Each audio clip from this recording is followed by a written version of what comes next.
The coffee was cold by the time I got to my sister's house that morning. I'd been sitting in my truck outside for 20 minutes, trying to talk myself out of going to my nephew Tommy's graduation. 23 years since I left the SEALs, and I still couldn't handle crowds. The noise, the packed bodies, the exits blocked by happy families. It all took me back to places I'd spent 2 decades trying to forget. "Uncle Jake, you promised," Sarah had said on the phone last week. "Tommy specifically asked if you were coming. He looks up to you." I stared at the invitation on my dashboard. St. Albans College, Albemarle County, Virginia, 9 a.m. sharp.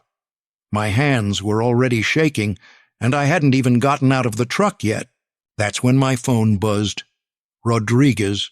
"Jake, you heading to that thing today?" "Unfortunately," I muttered. "Good. Peterson, Washington, Miller, Jackson, and I will be there too. Miller's daughter is graduating. Same class as your nephew. Figured we'd make it a Team 7 reunion." I felt something ease in my chest. Having my brothers there would help. We'd survived Fallujah together, Ramadi, a dozen other hellholes. We could survive a college graduation. When I finally made it inside the auditorium, the place was already packed. The smell hit me first. Perfume, cologne, that artificial carpet cleaner they use in these places. I found the guys easily enough. Even in civilian clothes, we stood out. Rodriguez still moved like he was clearing rooms.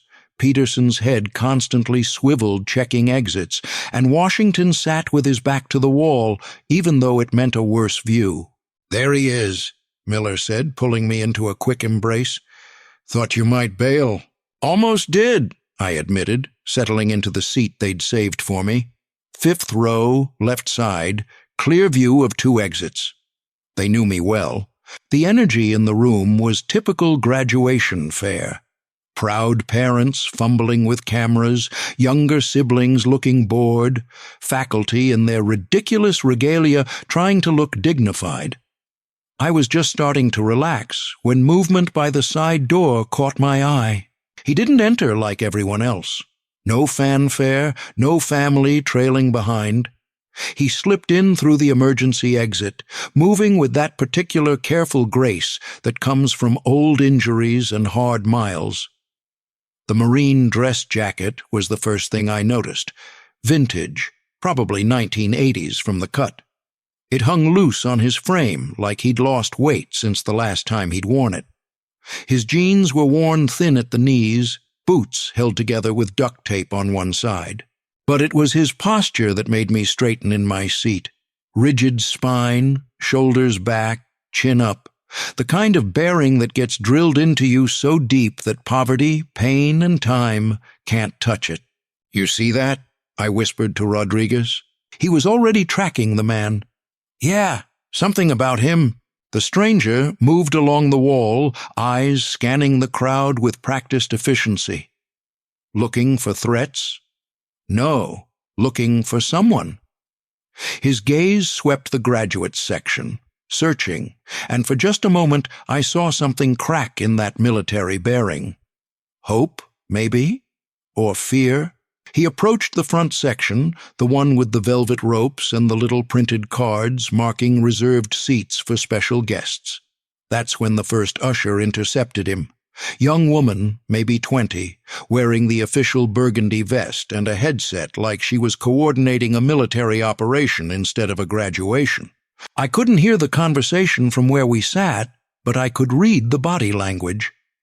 Her hand came up, that universal stop gesture. She didn't even look at her clipboard when he spoke, just pointed toward the back of the room, then made a little shooing motion like she was dismissing a stray dog.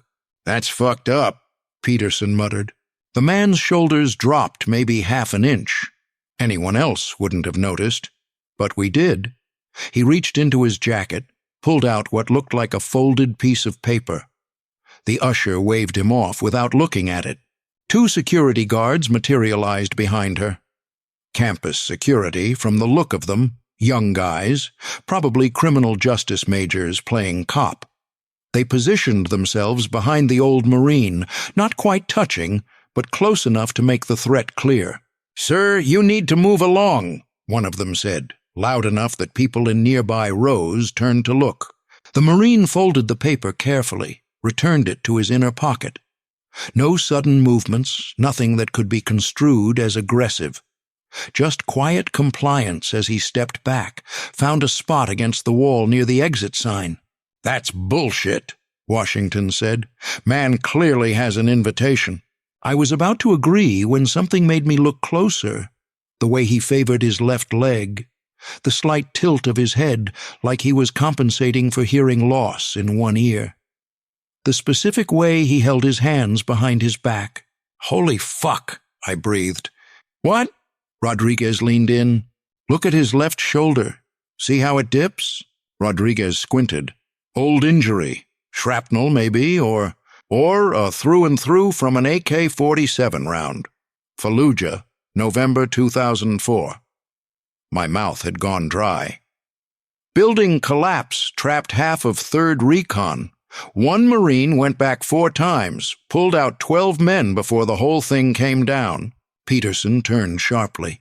"You're not saying—" "Master Sergeant Raymond Cole," I said. "Has to be." "Cole's dead," Miller said flatly. "Died in that convoy attack outside Kandahar, 2006. I read the report." "No," Washington said slowly, studying the man against the wall. "They thought he died. IED hit his vehicle, burned so hot they couldn't recover. Jesus, that's him.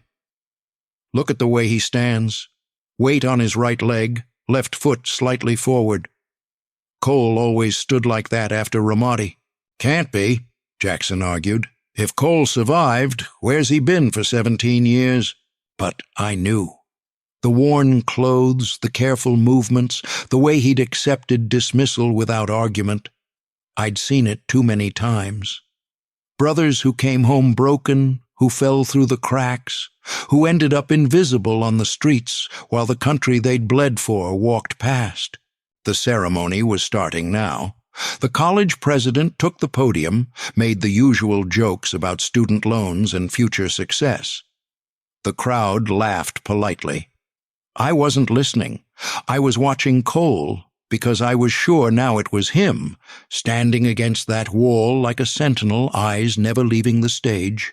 "We need to do something," Rodriguez said. "Wait," I said. "Just wait." The student speaker took the stage next. Clean-cut kid, probably student body president, the kind who'd had his life mapped out since kindergarten. His speech started predictably enough, thanking faculty, talking about journeys and new beginnings. Then he said something that made my blood run cold. "I want to give special recognition to the families in our VIP section," he said with a practiced smile. "The successful alumni, the generous donors, the pillars of our community who remind us what St. Albans values look like. The ones who belong here." Scattered applause, a few chuckles from the front rows. "Unlike," he continued, and I swear he looked directly at Cole, "those who show up uninvited, trying to insert themselves where they don't belong. Excellence has standards, after all." The kid was still talking, but I'd stopped listening, because I was watching Cole's face, watching him absorb yet another blow with the same quiet dignity he'd shown under enemy fire, watching him shrink a little further into himself. That's when Peterson stood up. He didn't say anything, just rose to his full 6'3" and stepped into the aisle. Rodriguez followed, then Washington, then Miller and Jackson. I found myself standing too, my body moving before my brain caught up. "Where are you going?" someone behind us hissed. We didn't answer. 6 former Navy SEALs walking in formation without planning it, muscle memory taking over. The crowd parted as we moved, something in our bearing making people step aside. The security guards saw us coming. The bigger one stepped forward, hand up. "Gentlemen, please return to your seats." "No," Peterson said simply. "Excuse me?" I stepped past him, walked directly to Cole. Up close, I could see the scars, The one across his jaw from Fallujah, the burn marks on his neck from the IED. His eyes, when they met mine, were tired beyond measure. "Master Sergeant," I said quietly. His eyes widened slightly. "Do I know you, son? Petty Officer 2nd Class Jake Morrison, Team 7. You pulled me out of a burning Humvee in Fallujah, carried me 2 blocks under sniper fire." Recognition dawned slowly, like sunrise over the desert. "Morrison? Jesus Christ," I thought. "They told me you didn't make it." "I did, because of you." Rodriguez stepped forward. "Rodriguez, Team 7. You went back for my squad when the building came down." "Peterson, you took 3 rounds meant for me and Ramadi." "Washington, you carried me 16 miles after the ambush." "Miller, you saved my entire unit." "Jackson, I owe you my life twice over." Cole stood there, surrounded by men he'd saved, and I watched something break in his eyes. Not the bad kind of breaking, the kind that happens when you realize you're not forgotten after all. The security guards had backed off, confused. The usher with the clipboard was speaking rapidly into her headset. More people were watching now, conversations dying as they tried to understand what was happening. "Sergeant," I said loud enough for everyone nearby to hear, "why are you standing back here?" He reached into his jacket again, pulled out the folded paper. His hands shook slightly as he unfolded it. My son sent this, asked me to come, to sit in the front row." His voice cracked. "Haven't seen him in 3 years. His mother?" "She said I was too broken, too damaged, said it would be better if he forgot about me." I took the invitation, read the handwritten note. The ink was smudged in places like it had gotten wet and dried. "Dad, I need you here. Front row, please come. I love you. Lucas." "They wouldn't let me sit," Cole continued. "Said I wasn't on the list. It's okay. I just wanted to see him graduate." "Which one is he?" Miller asked. Cole pointed to the graduate section. 3rd row, skinny kid with glasses, looking everywhere but the stage. Looking for someone. That's when the rage hit. Not the hot kind, the cold, calculating fury that had kept us alive in combat. This man had given everything, and they wouldn't even let him sit down at his own son's graduation. "Peterson," I said, "you still got your challenge coin?" He smiled grimly, pulled it from his pocket. Not a replica, not a souvenir, the real thing, earned in blood. One by one, the others did the same. 6 Navy SEALs holding 6 coins, forming a protective circle around the man who'd earned every one of them. The security guard made one more attempt. "Sir, I need you all to—" "No," I cut him off. "You need to listen. This man's name is Master Sergeant Raymond Cole, 3rd Reconnaissance Battalion, United States Marine Corps. In November 2004, he single-handedly held a position in Fallujah for 6 hours, allowing 3 platoons to evacuate. In March 2005, he ran into a minefield to rescue wounded soldiers, lost 3 toes, and still carried 2 men to safety. Washington picked up the thread. In August 2005, he exposed himself to enemy fire to mark targets for air support, saving an entire convoy. Took shrapnel in 4 places, refused medical evacuation until every other wounded Marine was on the birds.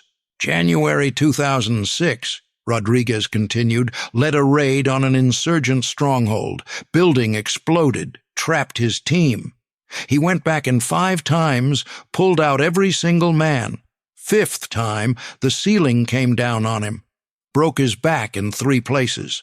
And in October 2006, Peterson said, his voice hard, his convoy hit an IED outside Kandahar. Vehicle burned. They found his dog tags in the wreckage, assumed he was killed. But he wasn't, were you, Sergeant? Cole's voice was barely a whisper. Thrown clear. Woke up in a Pakistani village. Took me 4 months to get back to a U.S. base. By then, everyone thought I was dead. My wife had already had the funeral. Moved on. Said it would be too hard on Lucas to know I was alive, but broken. The crowd around us had gone completely silent.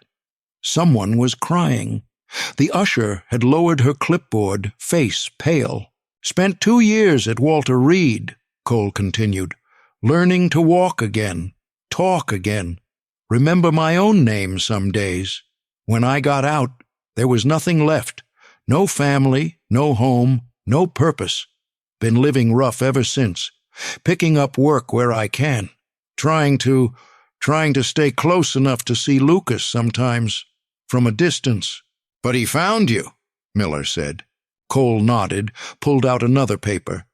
This one was newer. "Got this last month. Don't know how he tracked me down.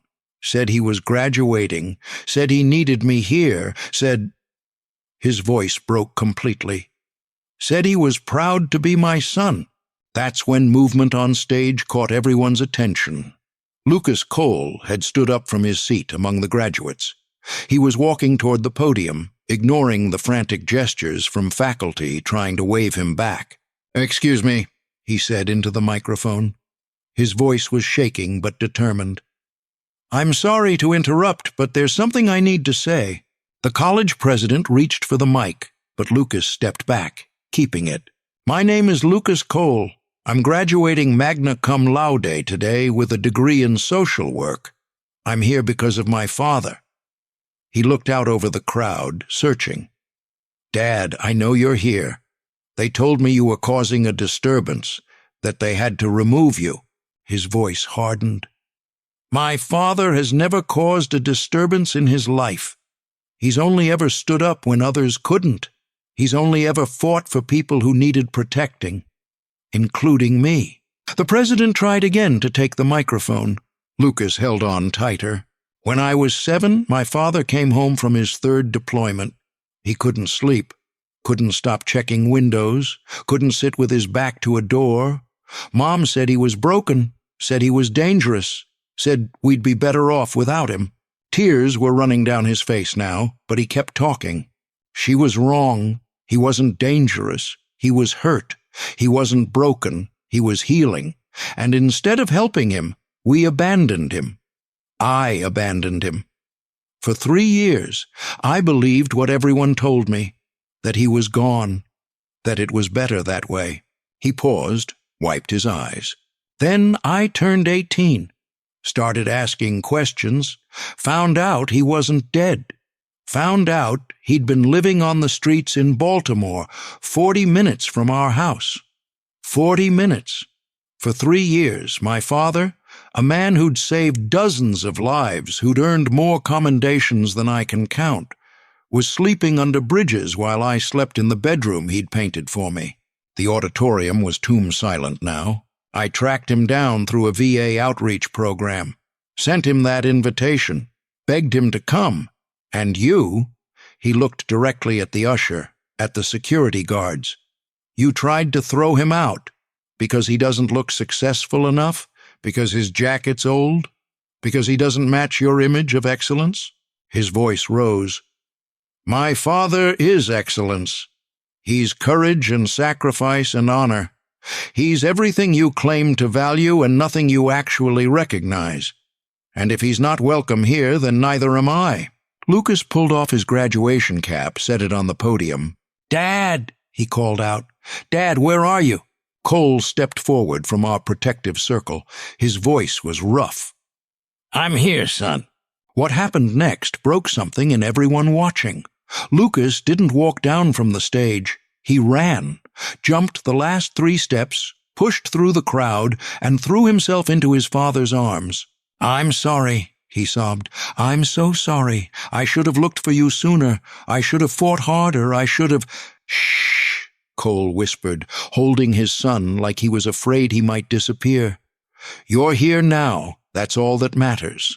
That's when I noticed the cameras. Half the audience had their phones out, recording. Someone was live streaming. Within hours, this would be everywhere. The college president finally found his voice.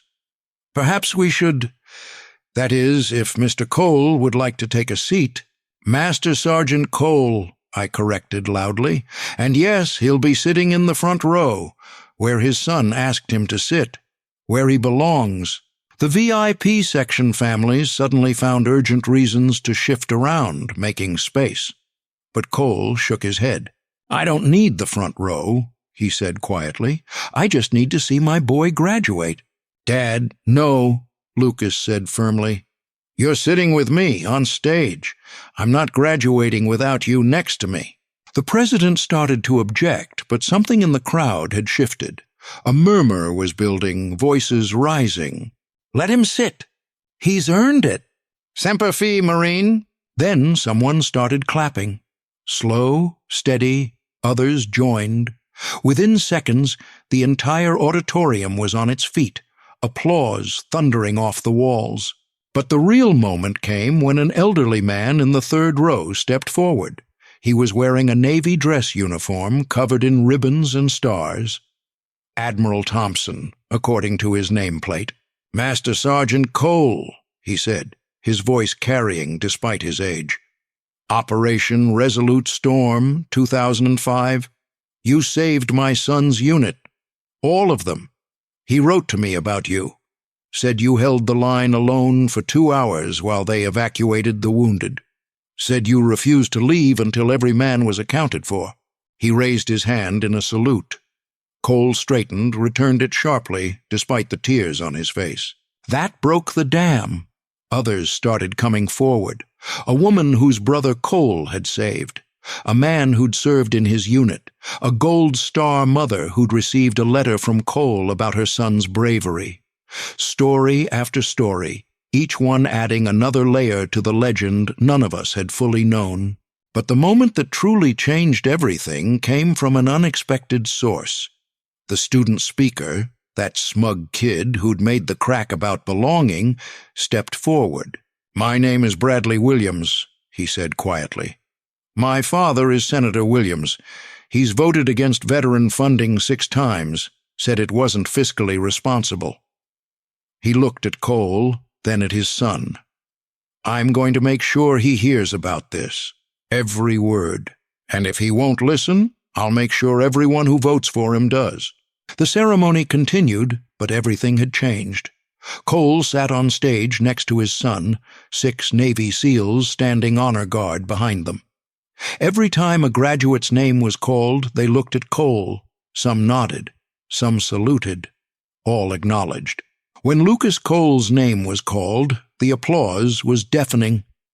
He walked across that stage tall and proud, accepted his diploma, then turned and handed it to his father. This is yours too, he said into the microphone. Everything I am is because of what you taught me. Even when you weren't there, I remembered. Stand tall, keep going, be someone you can look in the eye. He paused. I can look in the eye now, Dad. Can you? Cole stood slowly, placed a hand on his son's shoulder. Every day, son. Because of you. What happened after the ceremony was just as powerful. The usher who'd tried to remove Cole.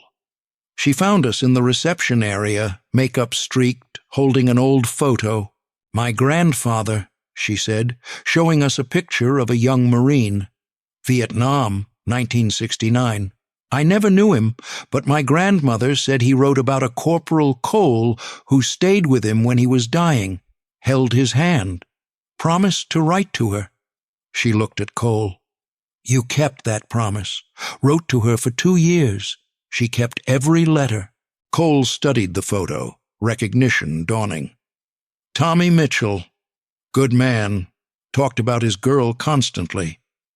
He looked at the usher, Mitchell's granddaughter. He asked me to tell her he wasn't scared at the end, that he was thinking of her. She broke down completely then. Cole didn't hesitate, just pulled her into the same protective embrace he'd given his son. The security guard who'd tried to move him? Turned out his son was deployed in Afghanistan. 3rd Battalion, right? Cole asked. Tell him to find Gunny Morrison. Tell him Cole sent you. Gunny'll look after him. One by one, connections emerged. The other security guard's brother was at Walter Reed. Cole knew his doctor, made a call right there to check on treatment. A woman in the crowd had a nephew struggling with PTSD. Cole gave her his number. What little he had, promised to talk to the kid. But the most powerful moment came when we were leaving. A young Marine, dress blues crisp, approached Cole in the parking lot. "Sir," he said, coming to attention. "Lance Corporal Davis. I heard what happened. I'm stationed at Quantico, but—" He struggled for words. "I'm having a hard time, sir, since I got back. Can't sleep, can't find my way." Cole looked at him for a long moment. "You got a car, son?" "Yes, sir." "Follow us. We're going to get coffee, all of us, and we're going to talk." That's how it started. 7 Marines and SEALs in a Denny's at 2 p.m. on a Saturday, war stories mixing with coffee and pie. By sunset, 3 more veterans had joined us. By the next week, it was a regular thing. The video of the graduation went viral, of course. 3 million views in 2 days. News stations picked it up. Talk shows called. But Cole refused every interview. "Not about me," he'd say. "Never was." Senator Williams did change his vote. Not just once, he became one of the leading voices for veteran affairs reform. His son Bradley switched his major to social work, started interning at the VA. The college president personally apologized, offered Cole an honorary degree. He declined but accepted something else, a job. Outreach coordinator for veteran students. Turned out St. Albans had dozens of vets using the GI Bill, struggling with the transition. Cole became their anchor. Lucas graduated, as planned, but his real education started after. He and his father found an apartment together. Nothing fancy, 2 bedrooms, 1 bath, but it was theirs. Lucas worked at a non-profit helping homeless veterans while getting his master's in social work. Cole worked at the college and volunteered at the VA. But here's the part that really matters, the ripples.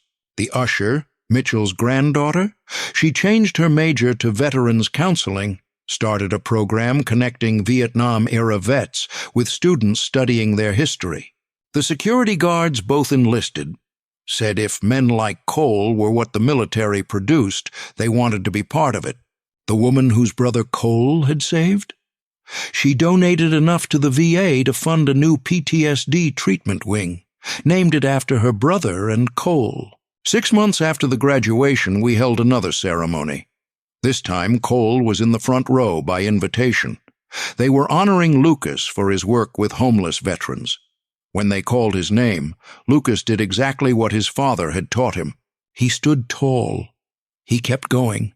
And when he accepted that award, he could look everyone in the eye. "This belongs to every veteran who's been forgotten," he said.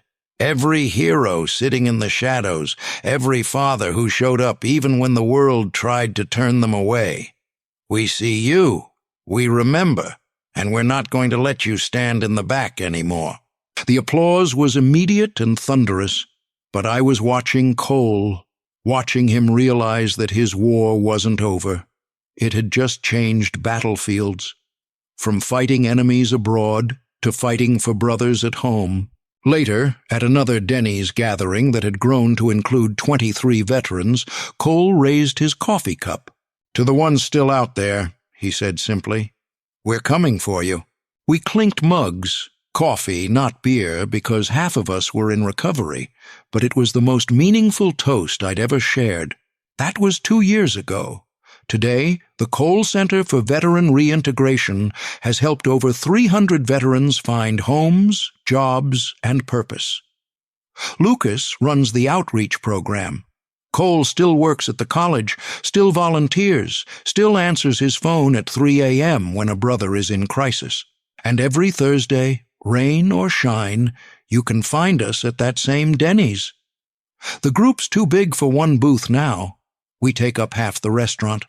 Veterans from every conflict since Korea, swapping stories, sharing resources, reminding each other that coming home doesn't mean the mission's over. It just means the mission's changed. Last month, a young veteran showed up, fresh out of Walter Reed, missing his left leg, eyes full of that same lost look Cole had at the graduation. He stood at the door of the restaurant, uncertain, probably wondering if he belonged. Cole saw him first, got up, walked over, extended his hand. "Welcome home, Marine," he said. "Your booth's waiting." The kid's eyes filled. "How do you know I rate a booth?" Cole smiled. "Son, you showed up. That's all the qualification you need." They sat him at the head of the table, bought his meal, listened to his story. By the end of the night he had 6 job leads, 2 apartment options, and 23 brothers who'd answer their phones day or night. That's the thing about honor. It's not about the medals or the rank or the recognition. It's about showing up for each other. It's about remembering that the mission doesn't end when the uniform comes off. It's about making sure no hero ever has to stand at the back of the room again. Sometimes I think about that graduation, about how close we came to letting Cole slip away unseen, about all the other Coles out there, standing against walls, holding invitations to lives they think they don't deserve anymore. I think about the usher who didn't check her list, the security guards who saw a problem instead of a person, the speaker who thought belonging was about appearance instead of character. They weren't bad people. They were just blind to what real valor looks like when it's wrapped in old clothes and hard miles. But mostly I think about Lucas, about the courage it took to stand up in front of everyone and claim his father, to say, "This is my dad," when the world was telling him to be embarrassed. That's heroism too. Different battlefield, same valor. These days, when I see someone who doesn't quite fit, who hovers at the edges, who looks like they're carrying invisible weight, I remember Cole against that wall. I remember 6 SEALs standing up because it was right. I remember a son running to his father, and I ask myself, who am I not seeing? Who's standing at the back of the room, holding an invitation they're afraid won't be honored? Then I do what Cole taught us. I make room at the table. Because that's what brothers do. That's what Americans do when we remember who we're supposed to be. That's what honor looks like. It looks like a man in an old Marine jacket, standing quietly at his son's graduation, not asking for anything except the chance to witness love. It looks like 6 SEALs saying, "He stays." It looks like a son saying, "I need my father." It looks like a Thursday night at Denny's, where heroes gather not to be thanked, but to make sure no one fights alone anymore. Semper Fi, Master Sergeant Cole. Semper Fi to all the quiet warriors still standing at the back of rooms, waiting to be seen. We see you now, and your seat at the table will always be waiting.